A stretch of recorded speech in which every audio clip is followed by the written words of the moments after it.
Hello दोस्तों, नमस्कार। आज हम बात करेंगे मुगल बादशाह अकबर के बारे में।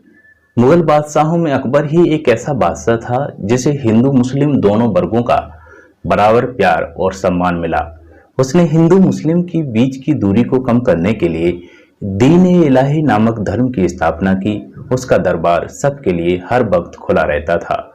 उसके दरबार में मुस्लिम सरदारों की अपेक्षा हिंदू सरदारों की संख्या अधिक थी। अकबर ने हिंदुओं पर लगने वाले जजिया कर को समाप्त कर दिया, बल्कि ऐसे अनेक कार्य भी किए जिसके कारण हिंदू और मुस्लिम दोनों उसके प्रशंसक बने। उसकी कार्यशैली, साहस, वीरता, सूझबूझ, कूटनीति और उदारता ने उसे अकबर महान बना दिया। वह इंसाफ पसंद, कला, संगीत और साहित्य का प्रेमी था। आध्यात्मिक विचारधारा वाला सम्राट था। पूरे 50 वर्ष भारत पर शासन करने वाला बादशाह अकबर मुगल बादशाहों में सबसे अधिक क्यों चर्चित रहा, उसने अपने शासन काल में कौन कौन से कार्य किए और उसे किन परिस्थितियों से जूझना पड़ा, ये सब जानने के लिए हम आज आप लोगों को बताएंगे। अकबर का मन बालपन से पढ़ाई लिखाई में ना था। इतिहासकार अबुल फजल के अनुसार उसका पवित्र हृदय और पवित्र आत्मा कभी भी बाह्य ज्ञान की ओर उन्मुख ना हुई, लेकिन प्रशासनिक कार्यों से संबंधित उसकी सूझबूझ ने इस बात को स्पष्ट कर दिया कि एक दिन वह सुलझा हुआ प्रशासक बनेगा। और इतिहास गवाह है कि इस बात का बड़े होकर अकबर ने इस बात को सिद्ध भी कर दिया। तभी तो उसके नाम के आगे जुड़ा महान या विशेषण है। अपने व्यक्तिगत अनुभवों से जो अकबर ने बहुत कुछ सीखा है, अपने पूर्वजों से जुड़े इतिहास से भी उसने काफी सीख ली है। राजपूतों की निष्ठा और वीरता अकबर से छिपी ना थी। अपनी सेना के ईरानी और तुर्कों के आपसी संघर्षों की वजह से अकबर के लिए यह संभव नहीं था कि वह अपनी सम्राट बनने की महत्वाकांक्षा को पूरा न कर सके। इसलिए उसने राजपूताना से मैत्री की नीति अपनाई। राजपूत कन्याओं से विवाह करना उसकी एक सशक्त नीति थी। कुछ इतिहासकारों ने अकबर की महानता पर प्रश्न चिन्ह लगाया है। उसका मानना है कि यदि अकबर महान था तो महाराणा प्रताप जैसे भारत के सपूतों को किस श्रेणी में रखा जाए? क्या वे महान नहीं थे?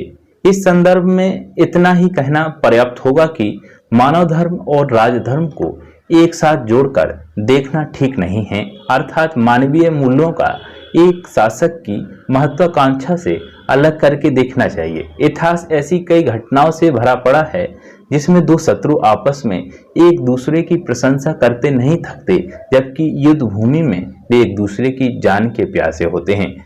अकबर और महाराणा के बीच हुआ हल्दी घाटी का युद्ध भारतीय इतिहास की एक महत्वपूर्ण घटना है।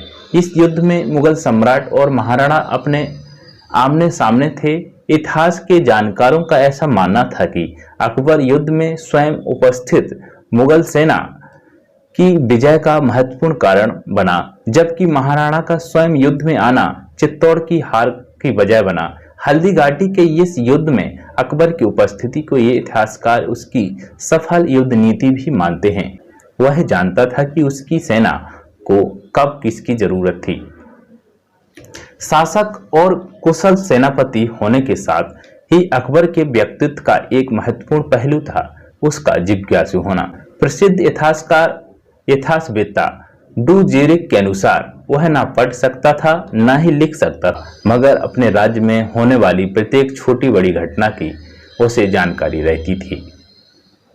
दीन ए इलाही के संबंध में अकबर द्वारा कहे गए वे शब्द संकेत करते हैं कि उसने धार्मिक आस्थाओं के समन्वय को प्रशासन के साथ किस प्रकार जोड़ने का प्रयास किया है। हमें अपने आपसी मतभेदों को मिटाना है, लेकिन इस ढंग से कि वह एक भी हो और अलग अलग भी। प्रत्येक धर्म की अच्छाइयों को लेना चाहिए, इससे शांति कायम रहेगी और राज्य भी नहीं बिखरेगा। मुगले आजम अकबर के विषय में कहा जाता है कि वह भारत का महान मुगल शासक था जिसने अत्यधिक संघर्षों के चलते मात्र 13 वर्ष की आयु में गद्दी संभाली थी। उसे हिंदुओं का हिमायती और निष्पक्ष शासक कहा जाता है। कुछ इतिहासकारों ने उसकी त्रुटियों को उजागर किया तो कुछ ने आश्चर्यजनक रूप से उसे महिमांडित किया। सत्य है कि तर्क कुतर्क करना हमारा उद्देश्य नहीं है, क्योंकि हमारा विचार है कि हर महान व्यक्ति में कुछ कमियां भी होती हैं अथवा उनका क्रियाकलाप लोगों को पसंद नहीं आता, इसलिए उनकी उस कमी को बढ़ा चढ़ाकर प्रस्तुत किया जाता है।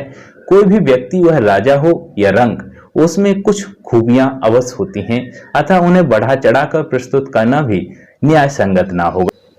इतिहासकारों का किसी भी व्यक्ति विशेष को आंकने का अपना नजरिया है, हमारा भी उसी तरह है। हम बच्चों के ज्ञानवर्धन के लिए उन्हें मुगल सम्राट अकबर के जीवन चरित्र से अपने नजरिए से अवगत करा रहे हैं। जैसे कि पूर्वज एवं जन्म के बारे में बात करें तो अकबर मुगल साम्राज्य के संस्थापक जरीउद्दीन मोहम्मद बाबर का पोता और नासिरुद्दीन हुमायूं का पुत्र था। बाबर का वंश तैमूर और मंगोल नेता चंगेज खां से था, अर्थात उसके वंशज तैमूर लंग के खानदान से थे और मातृपक्ष का संबंध चंगेज खां से था। इस प्रकार अकबर की नसों में एशिया की दो प्रसिद्ध जातियों तुर्क और मंगोल के रक्त का सम्मिश्रण था। बाबर के शासनकाल के बाद हुमायूं 10 वर्ष तक भी शासन नहीं कर पाया। उसे अफगान के शेरशाह सूरी से पराजित होकर भागना पड़ा। अपने परिवार और सहयोगियों के साथ वह सिंध की ओर गया, जहां उसने सिंधु नदी के तट पर भक्कर के पास रोहिरी नामक स्थान पर पांव जमाने चाहे। रोहिरी से कुछ दूर पतर नामक स्थान था, जहां उसके भाई हिंदाल का शिविर था। कुछ दिन के बाद हुमायूं वहां भी रुका। वहीं मीर बाबा दोस्त उर्फ अली अकबर जामी नामक एक ईरानी की 14 वर्षीय सुंदर कन्या हमीदा बानो उसके मन को भा गई, जिससे उसने विवाह करने की इच्छा जाहिर की। अतः हिंदाल की मां दिलावर बेगम के प्रयास से 14 अगस्त 1541 को हुमायूं की और हमीदा बानो की शादी हो जाती है, यानी निकाह हो जाता है। कुछ दिन बाद अपने साथियों और गर्भवती पत्नी हमीदा को लेकर हुमायूं 13 अगस्त 1542 को अमरकोट के राजा वीर साल के राज्य में पहुंचा। हालांकि हुमायूं अपना राजपाट गवा चुका था, मगर फिर भी राजपूतों की विशेषता के अनुसार बीरबल से उसका समुचित आतिथ्य था। अमरकोट में ही 15 अक्टूबर 1542 को हमीदा बेगम ने अकबर को जन्म दिया। उस समय हुमायूं राजा बीरसाल के सैनिकों के साथ अमरकोट से 50 किलोमीटर दूर एक अभियान पर था। जब उसे पुत्र जन्म का समाचार मिला तो वह इस स्थिति में नहीं था कि वह अपने साथियों को इनाम दे सके या किसी समारोह का आयोजन कर सके। अतः उसने अपने प्रमुख सहयोगियों को कस्तूरी बांटी और कहा, अपने बेटे के जन्म की खुशी में देने के लिए मेरे पास यही है। मुझे विश्वास है कि जैसे कस्तूरी की सुगंध इस कमरे में फैल रही है, वैसे ही उसकी कीर्ति भी सारी दुनिया में फैलेगी। उसका इकबाल बुलंद होगा। हुमायूं की और बेटे का नाम जलाउद्दीन मोहम्मद अकबर रखा गया। कुछ समय बाद अमरकोट में रहने के बाद 8 दिसंबर 1542 को हमीदा बानो बेगम अपने नवजात बच्चे को लेकर जून नामक स्थान पर हुमायूं के शिविर पर पहुंची, जहां जीजी अनगा नामक एक महिला को अकबर की धाय नियुक्त किया गया। जीजी अनगा शमसुद्दीन की पत्नी थी, जिसने कभी हुमायूं की जीवन रक्षा की थी। कंदहार नामक स्थान पर हुमायूं के एक भाई कामरान का आधिपत्य था। उसकी ओर से वहां का कामकाज उसका ही एक भाई अस्करी देखता था। हुमायूं ने कंदहार को जीतने का मन बनाया और उस क्षेत्र की ओर बढ़ने लगा, मगर अस्करी को इसकी भनक लग गई। वह मुकाबले के लिए तैयार हो गया। तब हुमायूं ने कंदहार का इरादा छोड़ दिया और मिस्र की ओर रवाना हो गया। उसे पता चला कि अस्करी भी अभी उसके पीछे है। तब वह सीस्तान की ओर चल दिया, जहां से ईरान के रास्ते मक्का पहुंचा जा सके। आगे की यात्रा चूंकि बहुत कठिन थी, इसलिए उसने अपने एक वर्ष के पुत्र अकबर को अपने अनुचरों के साथ वहीं छोड़ दिया और हमीदा बानो बेगम और अपने साथियों के साथ सफर पर रवाना हो गया। यह घटना 15 अक्टूबर 1543 की है। इस सफर में हुमायूं के साथ कुल 41 लोग थे, जिनमें 2 महिलाएं थीं। सन 1545 के शुरू में हुमायूं ने ईरान के शाह की सहायता से कंधार पर आक्रमण करने की योजना बनाई और उसने एक शक्तिशाली सेना लेकर कंधार को घेर लिया। तब 3 सितंबर 1542 को अस्करी के कंधार का किला हुमायूं को सौंप दिया गया। यहां से हुमायूं काबुल की ओर रवाना हुआ, जहां उसके भाई कामरान का शासन था। इस समय हुमायूं का पुत्र कामरान के पास ही था, जिसे हुमायूं के अनुचरों से छीनकर अस्करी ने ही काबुल पहुंचाया था। हुमायूं जैसे ही काबुल के निकट पहुंचा, कामरान वहां से भाग गया और 18 नवंबर 1542 को काबुल पर भी हुमायूं का अधिकार हो गया।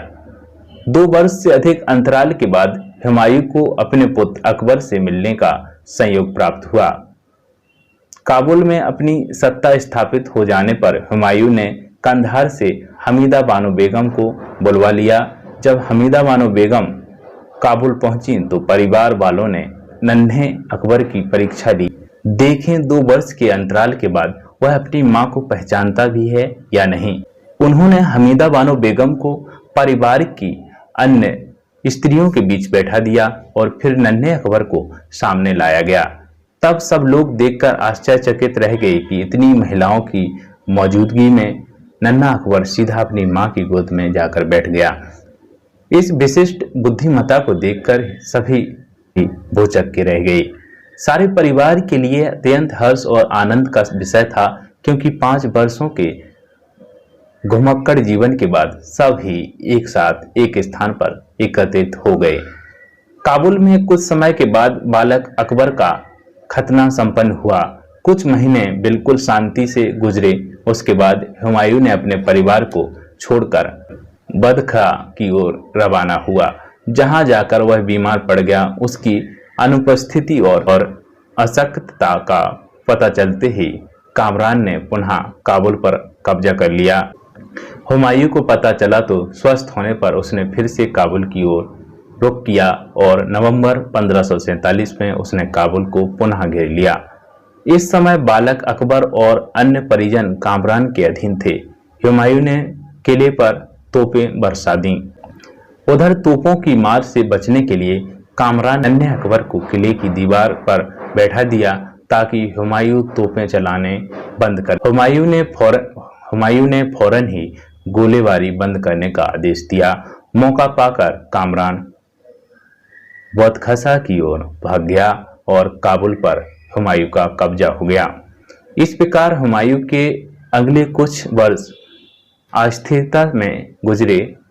बल्ख में उसकी पराजय हुई और एक बार फिर काबुल उसके हाथ से निकला, मगर फिर उसने उस पर कब्जा कर लिया। अकबर 8वां वर्ष पूरा कर रहा था। जन्म से लेकर अब तक उसके सभी वर्ष भारी अस्थिरता में गुजरे थे, जिसके कारण अकबर की शिक्षा दीक्षा की उचित व्यवस्था नहीं हो पाई थी। अतः वह हुमायूं का ध्यान इस ओर भी गया। 20 नवंबर 1547 को उसने अकबर की शिक्षा प्रारंभ करने के लिए काबुल में एक समारोह का आयोजन किया। मुल्ला जादा मुल्ला असमुद्दीन अब्राहिम को अकबर का शिक्षक नियुक्त किया गया, मगर मुल्ला असमुद्दीन अक्षम सिद्ध हुए। तब यह कार्य पहले मौलाना बामजीद को सौंपा गया, मगर जब उन्हें भी सफलता नहीं मिली तो मौलाना अब्दुल कादिर को यह काम सौंपा गया। मगर कोई भी शिक्षक अकबर को शिक्षित करने में कामयाब ना हुआ। दरअसल पढ़ने लिखने में अकबर की रुचि नहीं थी। उसकी रुचि कबूतरबाजी, घुड़सवारी और कुत्ते पालने में अधिक थी। पढ़ाई के प्रति अकबर की इस विमुखता को देखकर हुमायूं को बड़ी निराशा हुई। उसने अकबर को एक पत्र लिखकर एक नेक सलाह दी। बेकार मत बैठो, यह खेल का समय नहीं है, यह कला के अध्ययन और कार्य करने का समय है। पर हुमायूं की इस सलाह का अकबर पर कोई असर न पड़ा। अध्ययन के प्रति उसकी अरुचि बनी रही।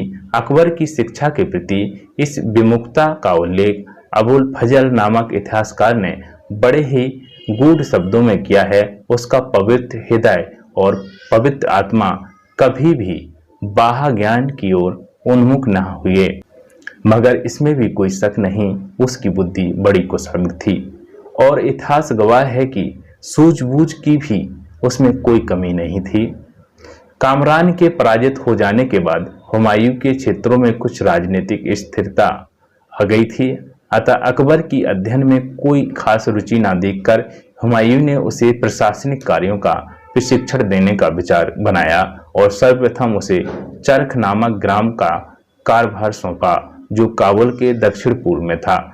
कुछ दिनों बाद एक युद्ध में हिंदाल की मौत हो गई। उसका प्रदेश गजनी 1551 के अंत में अकबर को सौंपा गया। यह पहला महत्वपूर्ण प्रशासनिक कार्यभार था। अतका खां और कुछ दूसरे अधिकारियों के साथ अकबर गजनी जा पहुंचा। वहां अकबर 6 महीने रहा। उसने वहां के निवासियों की समस्याएं सुनी, प्रशासनिक समस्याओं की भी जानकारियां प्राप्त की। उसके बाद उसे काबुल बुला लिया गया। गख्खर सरदार इसी अभियान के दौरान एक गख्खर सरदार ने हुमायूं को सूचना दी कि कामरान ने उसके प्रदेश में शरण ले ली है। तब दोनों पिता पुत्र वहां पहुंचे और कामरान को बंदी बना लिया। उसकी विद्रोही हरकतों के फलस्वरूप उसे अंधा करके मक्का जाने दिया। उसके बाद अकबर को काबुल भेज दिया गया। सन 1554 में हुमायूं ने मुनीर खां को अकबर का संरक्षक नियुक्त कर दिया। इस प्रकार से अकबर के बारे में जाना और अकबर के जीवन परिचय के बारे में जाना, अकबर किस प्रकार से महान था। अब हम अगले वीडियो में जानेंगे अकबर के द्वारा किए गए प्रमुख कार्यों के बारे में। तब तक के लिए नमस्कार।